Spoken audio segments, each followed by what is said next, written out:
All right, here's a quick update on what's going to happen with the severe weather as we go into Monday afternoon. This is a current look at what's going on tonight across the middle of the country. We've got a couple severe thunderstorm watches for parts of Kansas, northern Missouri, into central Illinois, and still have this tornado watch, which is right along the Oklahoma-Kansas border. This storm's been producing tornadoes most of the night. You may have seen some of my tweets or Facebook posts about the helicopter which was following us. So definitely put down a couple tornadoes and a lot of chasers on there. In fact, you want to see how many chasers are actually following that storm still at this hour. Look at all these chasers which are following behind it. Probably a lot of them giving up for the night as darkness starts to ensue into the evening hours. But tomorrow the threat is really going to shift to the Carolinas. Here's the Storm Prediction Center outlook tomorrow. You can see the moderate risk comes almost all the way to I-77. It's pretty much just to the west, but the entire area is either under a moderate or slight risk.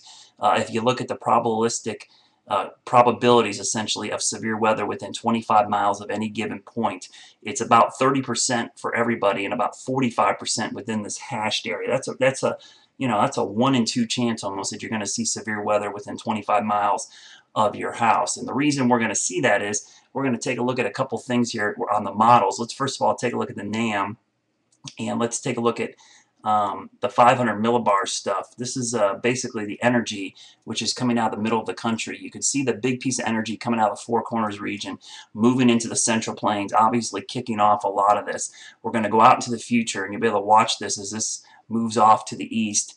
You can see the energy. Again, the red here is the energy as it shifts to the east. And notice this is tomorrow about noontime. As we go into the afternoon hours, whoops, we went a little too fast there. There it is crossing our area right there. That's the setup for a pretty big squall line. If you look at the 700 millibar vertical velocities, which is essentially the amount of lift, you can see that core of lift right there, right over us. So this is an intense area of lift, which is going to create a squall line right across our area. So the potential there that we're going to see a lot of lift. And again, this is right now, this would be about between 5 and 7 o'clock Monday night. So let's go back a couple frames here. One of the cool things about the models is you can look at future radar. So let's look at future radar, and we'll go out. First, we'll look at the NAM.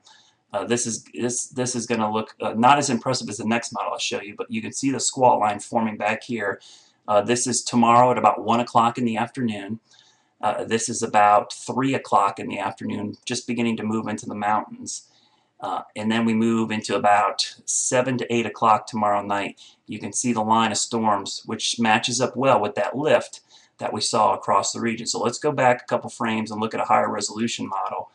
This is the HRW model, which is a really high resolution model. And we'll take a look at this data real quick and put this into motion. So let's watch as this comes our way. We'll go into the afternoon. This is tomorrow morning, nothing going on. Tomorrow, about lunchtime. Here we are about 1 o'clock in the afternoon. Here's about 3 o'clock in the afternoon. We keep going out in the future here, and we lost our, well, we're actually in the wrong run. Here we go. We're on the wrong run there. So let's go back and take a look at this. Here we go. Here comes the same line moving across the area. So you can see this is about 7 o'clock tomorrow night. Strong squall line moving right across the Carolinas. And so for this reason, we're likely going to see straight line wind damage. But any of these little cells which develop out ahead of the main line, like this one over Charlotte or up in here, these could be supercells. So that's something we'll keep an eye on. But the system will move out here pretty quickly. It moves off to the east and it's long gone. But it gives you a good idea. Let's take a look at the amount of shear that's going to be associated with this. You can see these purple areas. Anything you get above 250 here, here's your key on the left. This is the amount of wind shear in the atmosphere. You can see how potent the wind shear is going to be tomorrow as that front approaches. So again, look at that line. That's the shear.